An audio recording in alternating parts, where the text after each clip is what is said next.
تحریک انصاف کی سیاست کی اگر بات کریں تو عمران خان صاحب نے جو تحریک کا اعلان کر دیا ہے، قریب ملک گیر احتجاج کی کال دیں گے اور خود احتجاج لیڈ کریں گے، آپ یہ احتجاج کامیاب ہوتا ہوا دیکھ رہے ہیں؟ عمران خان صاحب پیٹرن ان چیف بن گئے، آپ کو پتا ہے، انہوں نے خود اپنے لیے وہ عہدہ رکھا ہے، مبارک ہو ان کو اس پر۔ دوسری بات ہے، ایک اچھا فیصلہ انہوں نے یہ کیا کہ علی امین گنڈا پور کو کہا کہ آپ فوکس کرو کے پی کا خیبر پختونخوا پر، اور بیرسٹر گور کو کہا کہ آپ فوکس کرو جو پارٹی معاملات اور عالمی وہ جو ڈپلومیٹک سرکل ہے ان پر۔ تو عمر ایوب صاحب جن کی نشست خطرے میں ہے، اور یہ آپ کو میں بتاتا چلوں کہ اسلام آباد میں آج کل ایسی باتیں ہو رہی ہیں کہ اب پاکستان تحریک انصاف کے ممبران، خاص طور پر قومی اسمبلی کے ممبران کی نااہلیوں کا سیزن شروع ہونے والا ہے۔ جی بالکل، چترالی صاحب جو ہیں وہ نااہل ہو گئے، اس کے بعد عمر ایوب صاحب کی باری ہے، اس کے بعد اور مبینہ طور پر نااہل ہوں گے، اور اس کی دو وجہ ہیں جو اسلام آباد میں افواہیں چل رہی ہیں یا خبریں چل رہی ہیں یا گپیں چل رہی ہیں۔ ایک کہ مسلم لیگ کا انحصار ختم کرنا پیپلز پارٹی سے، مسلم لیگ کے پاس اتنی سیٹیں ہو جائیں کہ وہ اکیلی کوئی آئینی ترمیم کر سکے، وہ 27ویں ہو کوئی بھی ہو۔ تو دوسرا بلاول بھٹو کو اپوزیشن لیڈر بنانا، تو مطلب تحریک انصاف سے اپوزیشن لیڈر بھی لے لینا، تو بلاول بھٹو، تو بلاول صاحب کی بھی بچپن کی خواہش ہے، زرداری صاحب کی بچپن کی خواہش تھی بلاول کو پرائم منسٹر بنانا، اس بلاول کی خواہش ہے کہ اپوزیشن لیڈر بن کر پھر پرائم منسٹر بننا، تو مطلب ساروں کی خواہشیں پوری ہوں گی۔ عمران خان صاحب نے عمر ایوب اور سلمان اکرم راجہ کو اس احتجاج، ملک گیر احتجاج کی مہم کا انچارج بنایا ہے۔ اب دو تین اگر گراؤنڈ ریالٹیز دیکھیں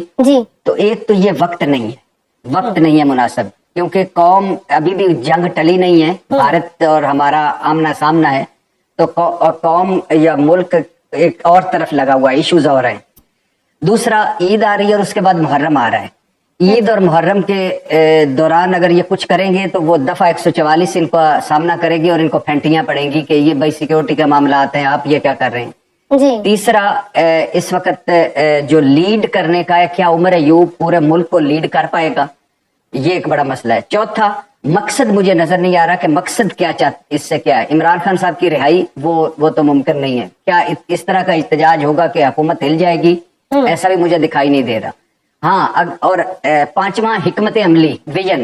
یعنی اس حوالے سے تو حکمت عملی عمران خان صاحب نے ابھی دینی ہے، تو اگر حکمت عملی ایسی ہو کہ جس میں احتجاج ایک شو کیا جائے اور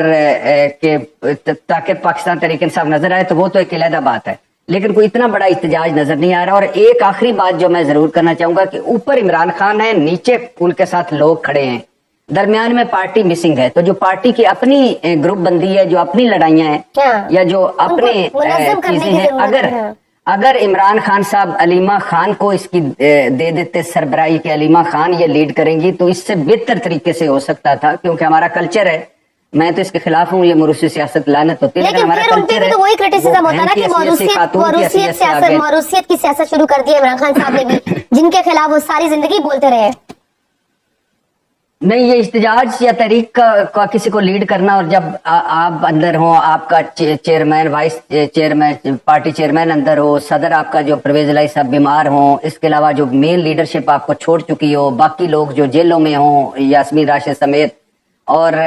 پارٹی میں کوئی ایسا نہ ہو، تو یہ ایک تحریک کے لیے کہا جا سکتا ہے کہ آپ لیڈ کرو، اور اگر وہ لیڈ کرتی تو بہتر رزلٹ آ سکتے تھے، لیکن اس وقت اس قیادت کے ساتھ، اس گروپ بندی کے ساتھ، ان حالات میں مجھے نہیں لگتا کہ کوئی اتنا بڑا امپیکٹ، کیونکہ عمران خان صاحب خود تو جیل میں ہیں اور وہ ان خدشات کا اظہار بھی کر رہے ہیں کہ ان کی ملاقاتوں پر بھی پابندی لگائی جا سکتی ہے آئندہ آنے والے دنوں میں، تو اس کے باوجود اس طرح کی تحریک کا اعلان کرنا اور کہنا کہ میں اس کو خود لیڈ کروں گا، آپ کے خیال میں کیا عمران خان صاحب کو گراؤنڈ ریئلٹیز، باہر کی سچویشن کا کوئی کنفرم پتہ نہیں ہے؟ کیا ان کو پراپرلی کلیئرٹی نہیں دی گئی کہ باہر کیا ہو رہا ہے جو ملنے جاتے ہیں؟ یہ تو ڈیفینیٹلی ٹھیک بات ہے کہ اور یہ ہم نے دیکھا ہے کہ عمران خان صاحب کو جو ایک مخصوص لوگ مل پاتے ہیں، وہ مخصوص قسم کی چیزیں بتاتے ہیں، اور ایک ہی دن اگر بیرسٹر گور اور علیمہ خان مل کے باہر نکلتے ہیں تو مختلف چیزیں وہ آ کر بتاتے ہیں، تو یہ بھی ایک بڑی حیرت کی بات ہے۔ نمبر 2، عمران خان یہی عمران خان ہے، آپ ان سے اس بات پہ تنقید بھی کر سکتے ہیں، تعریف بھی کر سکتے ہیں، یہی عمران خان ہے، یہی اس کی اسٹرینتھ ہے، یہی اس کی ویکنس ہے۔ یعنی آپ بالکل ایک مختلف قسم کے حالات سے، میں آپ کو پہلے بھی بتا چکا تھا کہ میں پتہ نہیں غالباً یہ جنوری کے لاسٹ میں ملا تھا عمران خان صاحب سے الیکشن سے پہلے جی یہ مجھے پہلی ملاقات، تو میں نے ان سے کہا کہ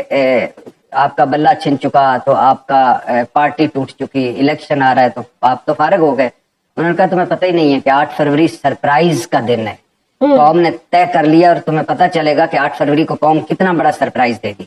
اور وہی ہوا. تو پارٹی کے جو عمران خان کی حمایت ہے اس وقت بھی انڈاؤٹیبلی وہ نمبر 1 پہ ہے پولیٹیکل پارٹیوں میں، لیکن پارٹی نہیں ہے درمیان میں، لیڈ کرنے والا نہیں ہے. اور دوسری بات کہ آپ نے ابھی کہا عمران خان صاحب نے اچانک پھر سے بڑا ہارڈ سٹانس لے لیا ہے. جی ابھی 1-2 دن کی ان کی گفتگو یا پیغامات سامنے ہیں، وہ پھر سے وہی ہیں جو بڑے سخت والے ہیں. اور اس سے یہ ثابت ہوتا ہے کہ سب کچھ اس وقت ایک بند گلی میں. اور عمران خان صاحب اس کی وجہ بتاتے ہیں کہ میں کیس نہیں میرے لگ رہے، نہ لگائے جا رہے ہیں، ملاقاتیں نہیں کروائی جا رہی، بیٹوں سے بات نہیں کروائی جا رہی، کتابیں تک نہیں پہنچنے دی جا رہی، وغیرہ وغیرہ. لیکن اس وقت عمران خان کی جو پاس پارٹی قیادت ہے اور جو موجودہ حالات ہیں اس میں مجھے نہیں لگتا، میرے لیے بڑا سرپرائز ہوگا اگر کوئی. امید کرتا ہوں کہ آپ کو آج کی ویڈیو اچھی لگی ہوگی. اگر آپ کو ہماری ویڈیو اچھی لگی ہے تو ویڈیو کو لائک کریں اور مزید اس طرح کی ویڈیوز دیکھنے کے لیے ہمارا چینل سبسکرائب کر لیں. ملتے ہیں نیکسٹ ویڈیو میں، اجازت دیجیے، اللہ حافظ.